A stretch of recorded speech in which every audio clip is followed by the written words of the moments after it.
এদের এক দলের দান্দা হইলো দাঁতে দাঁত কামড়ে যেমনি পারে ক্ষমতায় থাকি, আর একটা দান্দা হইলো যেমনি পারি 15 বছর তোরা খাইছিস এবার আমাদের কি,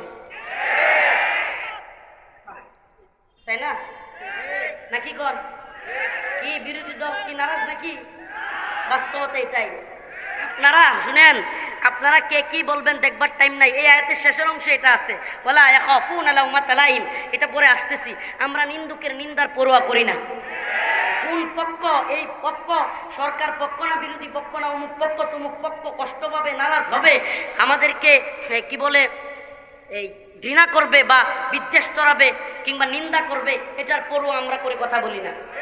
বাস্তবতা কি? বাস্তবতা এটাই, একদল যেমনে পারে দাঁত কামড়ে থাকতে চায়, আর একদল বলে 15 বছর থাকছেন এবার আম করে দিয়ে কিছু খাই, পেট তো খালি হয়ে গেছে।